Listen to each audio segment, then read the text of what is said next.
What's real sales? Because high ticket closing is not real sales. I have these conversations all the time. That's why I specifically don't try to network with people in my industry because it's a Mhm. waste of time. Also, it's a dying industry. I think a lot of people just don't realize that because it goes back to what I said before.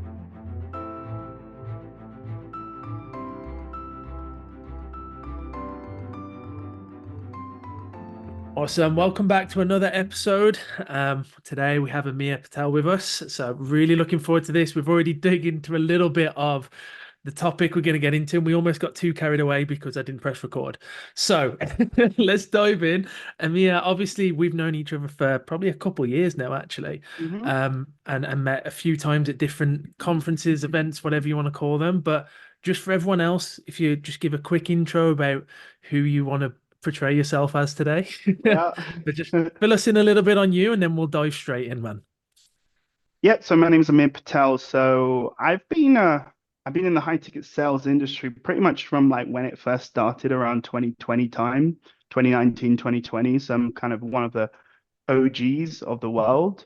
Um, but my whole story, which we'll obviously talk about more, is my transition away from high ticket closing, but still very much in the industry, so to Mhm. speak, but becoming a, growth consultant, growth partner, growth closer, whatever you want to call me, kind of thing. And just sort of like how I transitioned away from the high ticket closer business model, which we'll talk about why I call it that, Mhm. and becoming what I call a leveraged salesperson, essentially. Mhm. Awesome. Yeah. Well, yeah, I think the journey that you've been on, you're still on, but wait, what you've done and what you've transitioned into is it's really interesting and inspiring to see. So Hmm. I'd love just to dive straight into it. So obviously, yeah, you've been part of the online clothing world for years, and then you said you said you've escaped it earlier, but I think, like, yeah. yeah, like what walk us through. And I'm trying to think the best way to do it. Tell us, actually, let's start right where you are now. Just give it like Hmm. because you've achieved something pretty impressive in such a short amount of time. So Hmm. let's give some clout to where you are now. So when we listen to your story, people are going to keep listening. Okay. Yeah. So like, what have you achieved this year with the business now that you're actually kind of up in there and you're working with these businesses? Like, give us a bit of a rundown of what's happening currently. Yeah, so I mean, like, we started, I mean, it would have been when we last spoke was kind of like June 2023 was when I kind of joined. At the time, we were doing 20,000-ish a month. And we've grown that to, in February, for example, we did about we had our best ever month, we did $2.5 million. It's Um, impressive. which, reflecting on it is crazy because like Yeah. time, it feels like 10 years ago, but it's Yeah. actually a very short period of time. 9 months or whatever it is. And yeah, like, for me, escaping the high ticket closer world, which ultimately for me, well, I'll talk about why I wanted to escape in the first place, right? Yeah. And ultimately, what it comes down to is a high ticket closer, in my opinion, if they only do high ticket closing and they don't really look at, and I might hurt a lot of people's feelings. You're a glorified employee, basically, right? Because when I was a closer, my whole thing was about how can I get the most output versus the input, right? Which is Mhm. why I had like an assistant and I had like a way of doing things, and it was so a lot of the stuff that I've kind of doing now at the top of the funnel level, I was doing it without realizing at the time, right? Which is why this Mhm. wasn't quite an easy, not easy transition, but it was a natural transition for me Yeah. because when I started, we were in that blue ocean where all you had to do if you were a business owner was run some ads on Facebook, and by magic, you're going to make money. Mhm. Now, that's why the high ticket closer industry started in the first place, right? When I started, high ticket was $2,000. Now it's like $10,000, Mhm. up to $100,000, right? And so the problem with it is that those glory days, right, of And obviously there are going to be closers that they're on a great offer, they're making 20 to $40,000 a month. But for the overall, percentile of Mm. people, you know, that are being sold by every closer turned sales trainer out there, right? The Yeah. 10K a month dream and all this bullshit.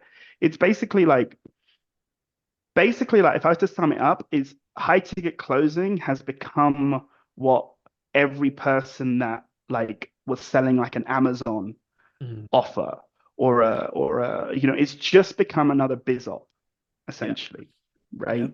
And I think a lot of people are coming into this industry thinking just like how if you're starting an Amazon FBA business today, because that's an easy one, because that was like one that was like right at the start, right? Yeah.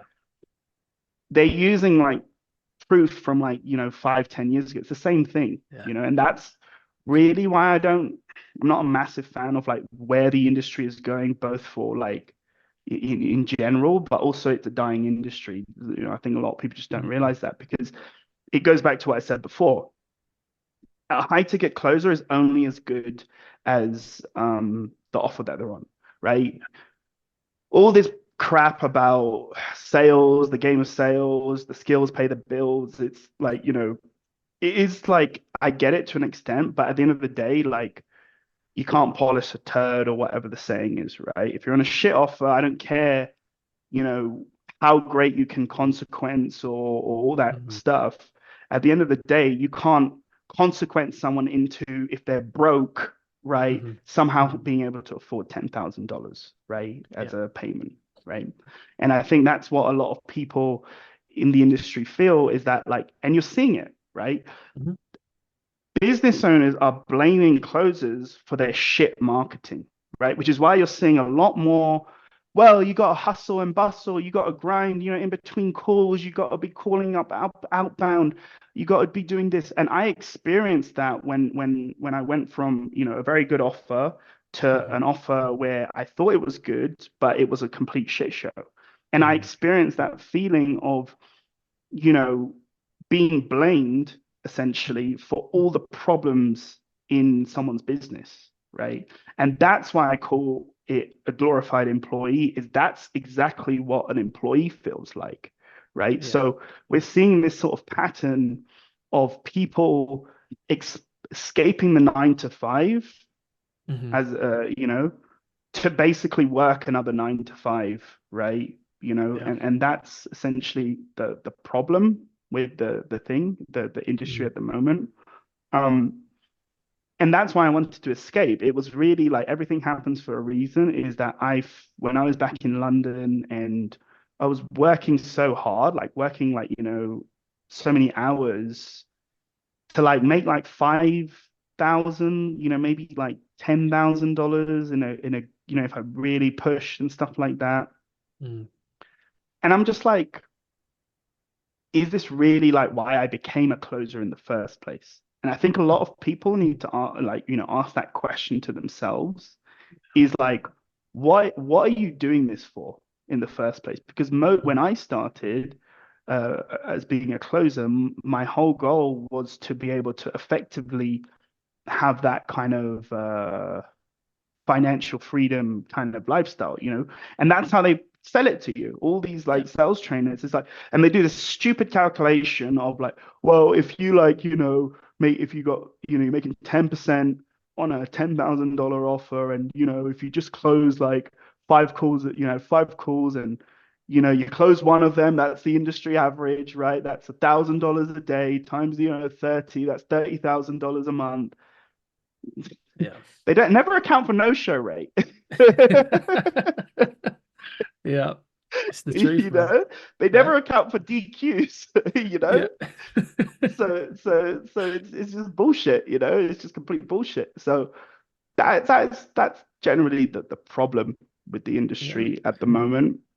And kind of like what you're saying is I think there's a lot of people that are looking for the way out, but the Mm. only way out they can understand is becoming a sales trainer. Because now I'm seeing Yeah. that all over my Facebook is, you take some screenshots of your good months and then you say, hey, I'm doing coaching and and it's Yeah. just it's just the pyramid scheme at the end of the Yeah. day. It's really interesting, and this is like back to the post that I made that got you saying you'd jump on this podcast was that, wasn't it? It was we're seeing so many sales trainers come out. We're then complaining that there's so many sales trainers, but we're not showing people there's another way. And I think that's the issue. Now, you've figured that out your own, right? And you found a Hmm. different way, and we can definitely dive into what that looks like for yourself. But at the same time, if if you're just teaching everybody that all there is to life now is learning new sales skills, Yep. of course the next level of people are going to teach that. And I think that's like it's a really interesting place to be because now we're seeing like really we're seeing the third generation, maybe fourth of Yep. closers now, right? Like you can look and you can see certain people who all came in at the same time are all now starting to teach it, right? And I'll hold my hands up, right? I've got a school community that teaches some sales stuff, but it's a skill I'm set I joking. learned, right? Yeah, but it's Yeah. but you know what I mean. Like I'm shameless with it as well because like I also do believe there are sales skills. Well, there's things that people aren't teaching that will help salespeople. That's more the route I go, not sales Yep. skills. But at the same time, I'm still part of the team, right? Like, but Yeah. I also know there's more to life than just sales.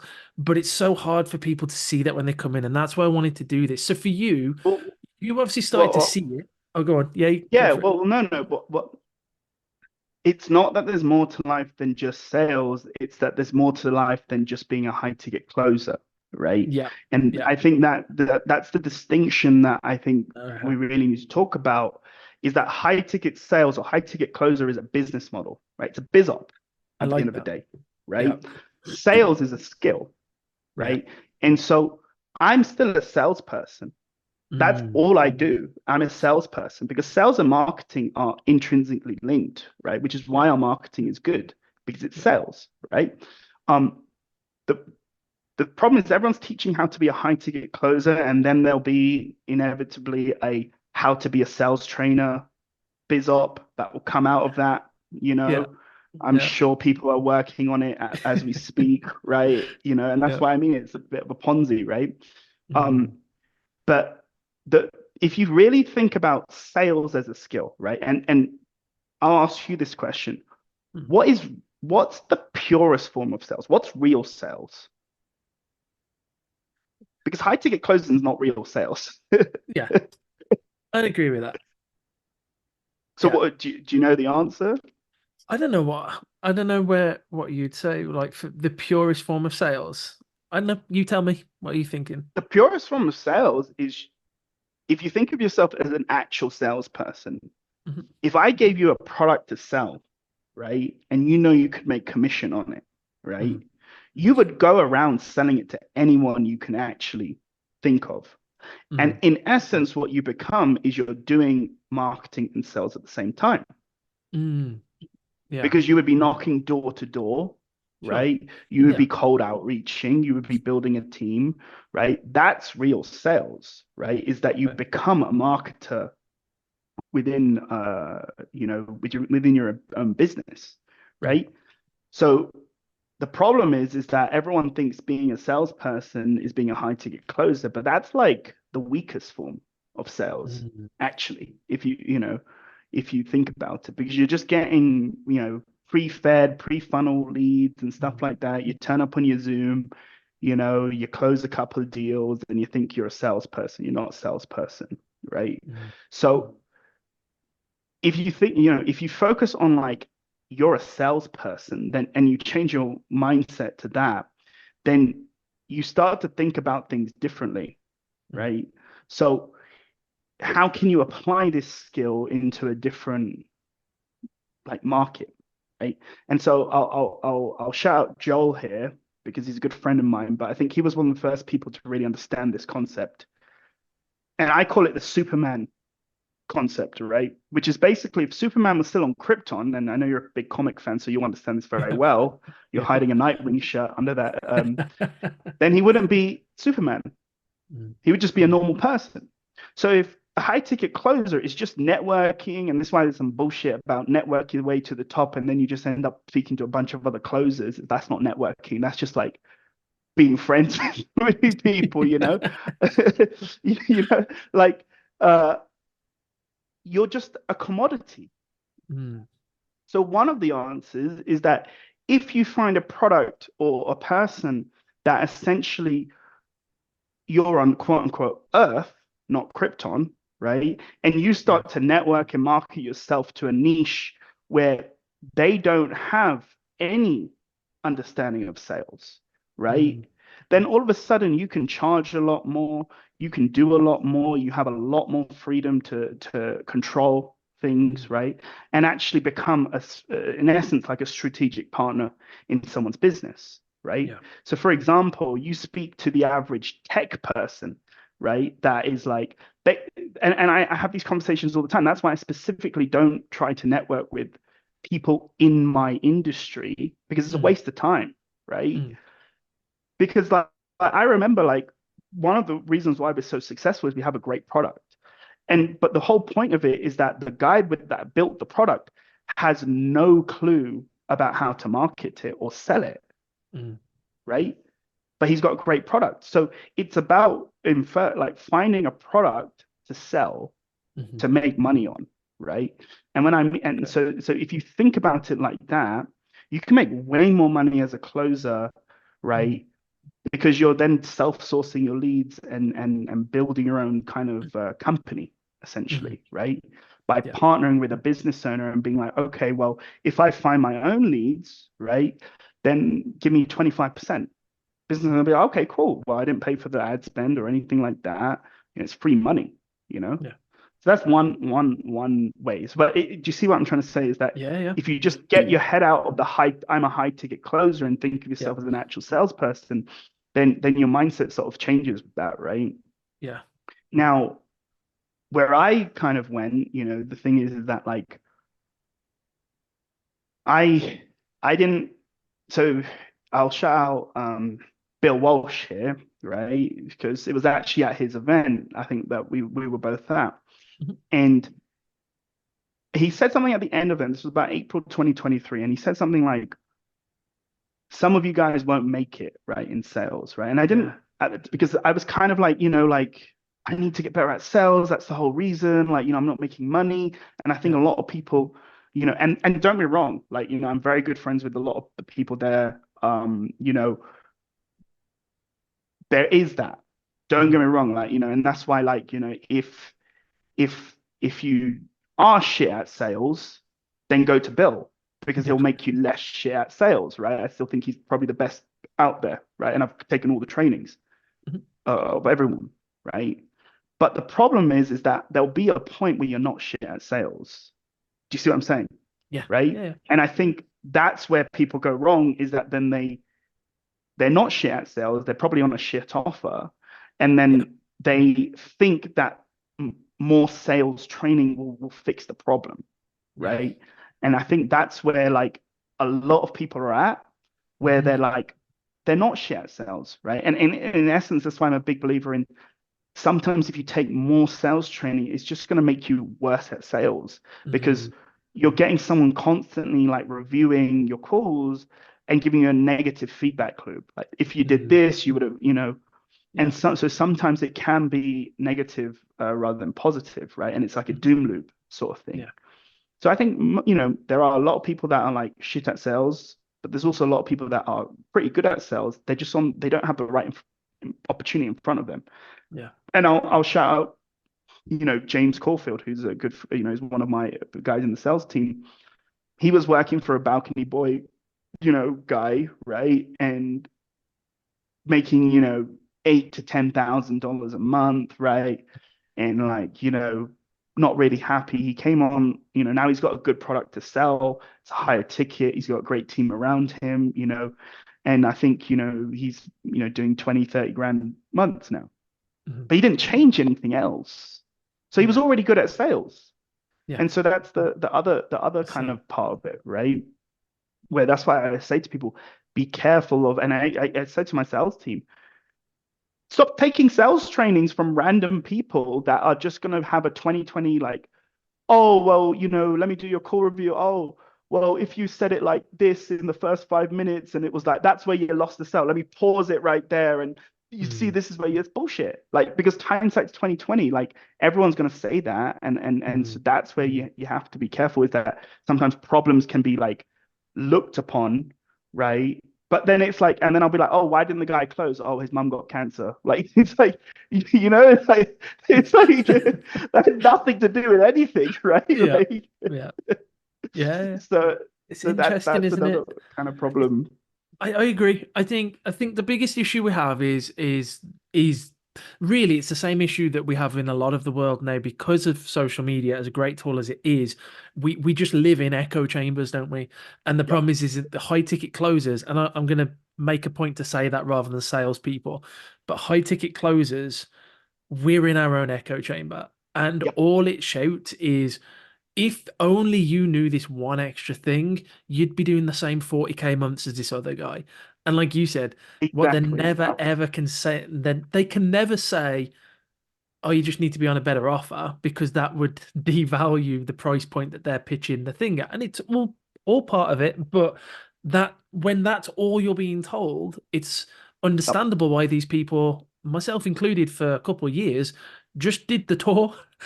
I joined this Yep. person's group, then that one's, and it's just like a tour bus of like Mm-hmm. sales trainer Hollywood, right? So Yep. for you then, obviously, finding a product you believe in is huge. Now, you took a step, Mm-hmm. like you said, in a similar direction. Um, Obviously, if you wouldn't mind talking a little bit about like what it is you're doing now in terms of what you Yep. bring to these people, but what I'd also love to hear as well, because with the greatest respect, it sounds like, and I don't know, but it sounds like when you joined it would have been considered a not good offer because it was like a 20K month or something, right? Yeah. So at the same time, it's not about, and this is a really interesting switch. It's not about finding the right offer, it's about finding the right product. Would that be fair to say in your It's mind? yeah, it's finding the right product, the right business owner, Yeah. right? So what I do, yeah, so like if we talk about that kind of pyramid, so if every rat, right, in this quote unquote rat race, right, is Hmm. trying to race to the top, this top 10% of offers, Yeah. right? And so obviously that's going to be a big problem in any marketplace, right? Is that there's just not enough opportunity, right, Mm. for the average person that wants to kind of. But if you flip that pyramid upside down and you actually start to focus on all the other offers that aren't doing so well, and you create a strategic partnership with them, Hmm. then you can actually make a lot more money because you're riding the growth wave, Mm. right? Yeah. So, you're it's kind of like you're doing the stuff that people don't want to do. Mm. You're building Mm. systems, you're building processes, you're challenging yourself, right? When I started, I had no clue what I was doing.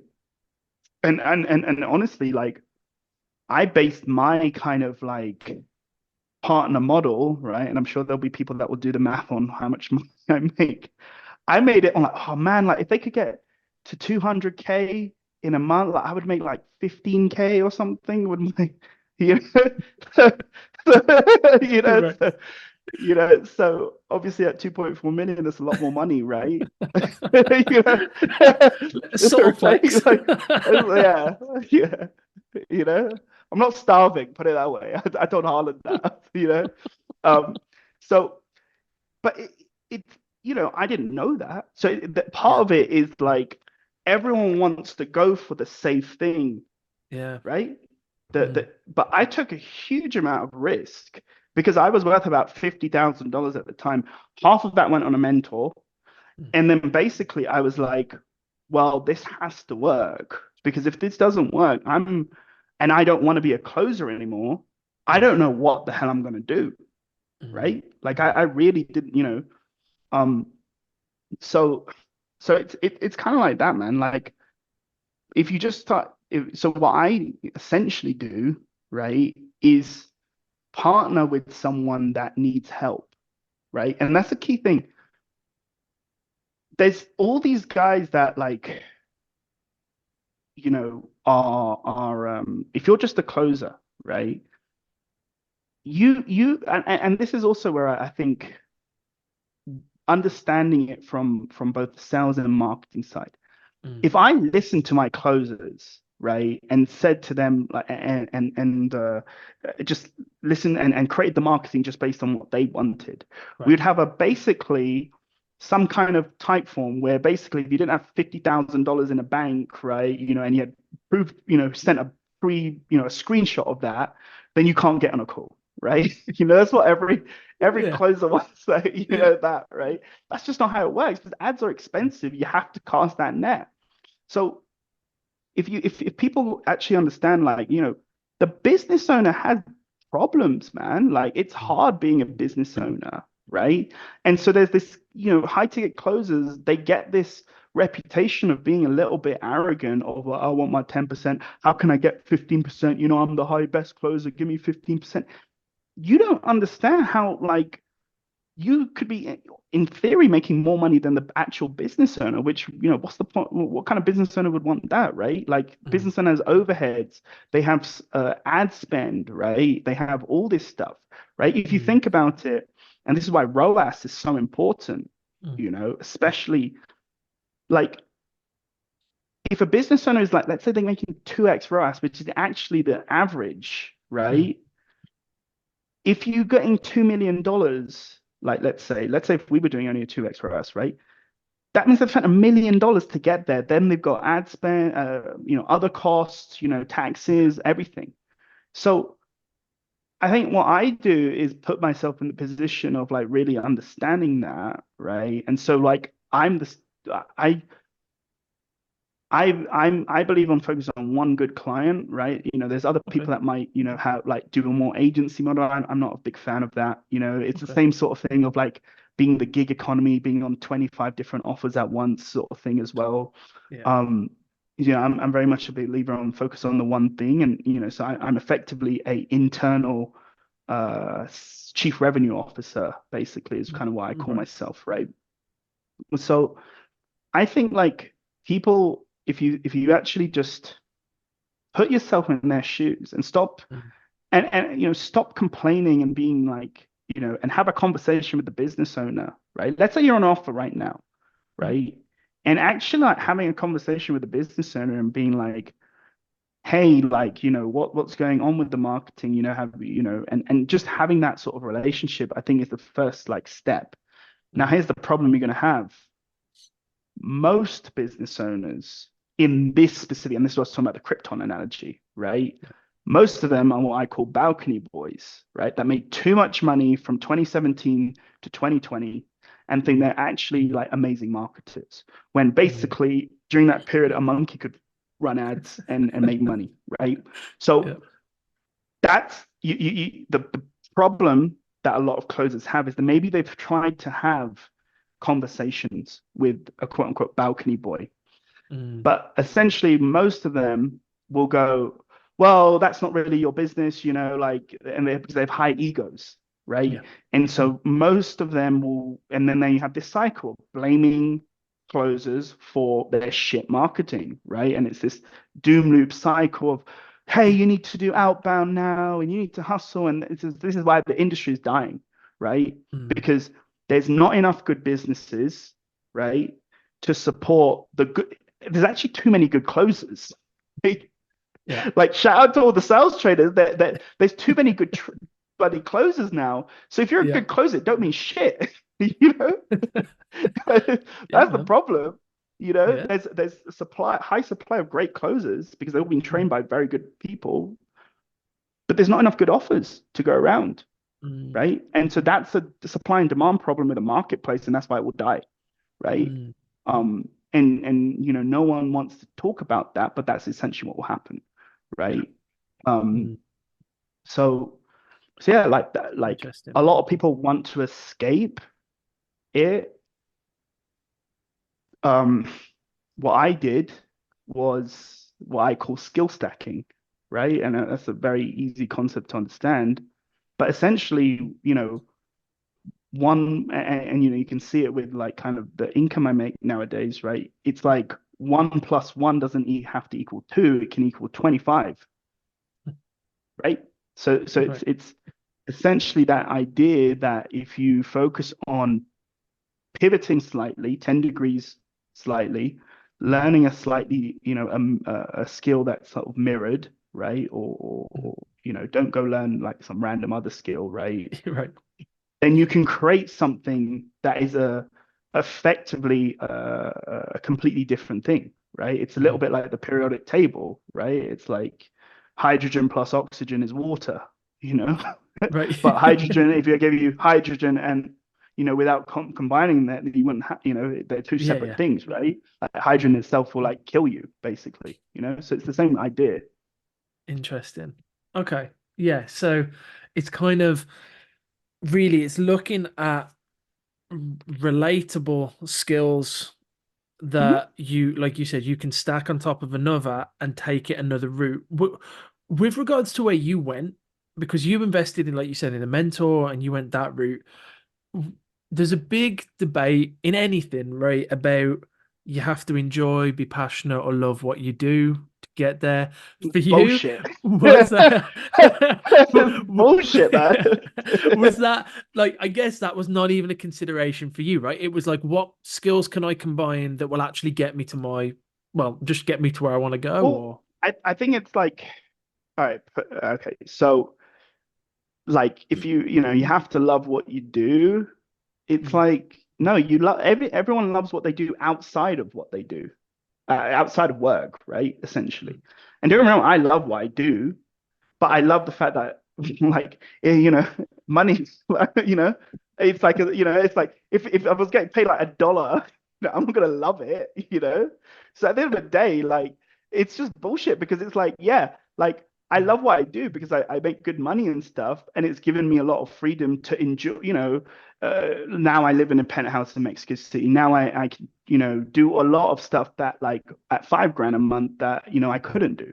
Right. Yeah. So yeah, the love what you do is crap, and actually it's a good point. Most closers, if they were, essentially, if they were making 20 to 40 grand a month, but they would make it working 4 hours a day, they would love what they do, right? Mm, The problem is that like yes, the problem is in the grind. Essentially, no one wants to really grind because if you have to grind for a long period of time, then you're a glorified employee, yeah. essentially. Yeah. And that's the kind of trap that a lot of closers feel like they're Mm, in, is that they have no leverage. They have yeah. no leverage in their income, right? The input that they put in is tied to an output, right? So Okay. most people, they want to find something where they can input, right? And get a tremendous output, right? That's what Hmm. you call leverage, right? And that's why I call myself a leverage salesperson. I still sell every day, Hmm. right? But I'm just doing it in a far more leverage way, right? I'm Yeah. selling to the sales team every day. I have to motivate them and get them going and stuff, right? So that they make more money, and in line I make more money, right? Hmm. But also I'm teaching them on how to, do a lot of the stuff that they never even thought, um, you know, uh, was possible by essentially teaching kind of a little bit what I've done but doing it for salespeople in a way they can buy back their time, right? Okay. Now my closers, they're making, 20, 40 grand a month or whatever, but they're not working that much, you know? They're Interesting. not working 12 hours a day because I taught them systems, I taught them how to, you know, essentially do their own marketing and stuff like that. Mm, Um, so again, it's really about like getting the time back, right? yeah. And I think that's really the key to being free is Mm, you work, right? It's like you don't want to be working nothing and no hours because then you'll get bored, but you're working a good amount of time, right? Let's say 4, 6 hours a day on the top end, right? I can try and keep to about 4. And you're making a lot, a good amount of money. Now you don't need to be making, even 6 figures a month sort of thing. Like honestly, like 10 grand a month is still great based on the if you're working like because when I was a closer, I was working 8 hours a week making 20 grand a month, right? mm, So it's really, but I felt very happy with that, you know. sure. So it's really just about like what is your time for dollars ratio, I Yeah. guess, Yeah. essentially. Interesting. And so you want to focus on that ratio rather than the actual revenue number that you're making or the income number that you're making. Yeah. Because So that then that ratio is would, freedom. yeah, and that's what would lead you to looking at which skills would make the most sense for you to learn next, right? It's not based on anything else other than if I add this skill on top, does that make my leverage ratio greater or less than Yep, ultimately, right? pretty much, right? So um it's and it, you know, so for example, I did copywriting. I guess you could call it copywriting. Mhm. But it's not your shit copywriting that like every like Indian guy, on Upwork is doing. It's Right. actually good copywriting, right? So or some crappy AI Mhm. copywriting, right? That's not what I do, right? But that was essentially like, it was just the skill of marketing, right? Now it could be another skill. It could be you could be really good at um essentially kind of like what Joel's doing, right? He's really kind of like networking, building relationships with people. He's kind of like building his own stuff with the nomadic closer house, which I'm a big believer in and stuff like Yeah. that. And I'm kind of trying to do something similar in Mexico City, but I'll see kind of thing. Because it's like it's just think a little bit differently, right? It's like put Mhm. yourself where your skill is actually valuable. So do you see what I'm saying? That Yeah. ratio doesn't have you don't have to do anything except change maybe who you're talking to and building relationships Yeah. with. And all of a sudden, your skill set, because it's now seen as far more valuable because you're Superman on Earth, right? Yeah. Now you can command a rev share or you can Yeah. command something that will give you leverage. But if you're just being a high ticket closer, you're just getting 10% Yeah. on what you what Yeah. you think. There's no leverage in that. I think that's a huge. I really. It'll come as no surprise that I really like the Superman analogy, right? But I really Yeah. do like that. Like you say, you don't. You're not. You don't have to do something totally different yourself. You just need to be in a different position to see the Yep. value. And I like Hmm. that a lot. I've never really thought of it that way. Um, I like that. So with people that let's so we've kind of covered it, but if we were to say like, you know, to kind of wrap this up, Hmm. action steps for someone who was looking or thinking like, is high ticket closing what I want to be? Do I want to escape the business excuse me, the business model, which I've also found that really interesting from this conversation, that high ticket closing is a business model, not a skill set. Yep. That's something I've never really considered either. So let's say someone's going, they're in that mindset now where they're going, oh, maybe I don't want to be in this business model anymore. Yep. What would you say is the first step they should take? And again, I'm not saying like you should do copywriting, right? But I mean, like, what's the first step they can actively take so they can take that away from now and go, okay, I'm going to start running down this road now? I would say I would say the easiest thing to do is to start talking to people outside of Mm, that high ticket close echo chamber, mm, right?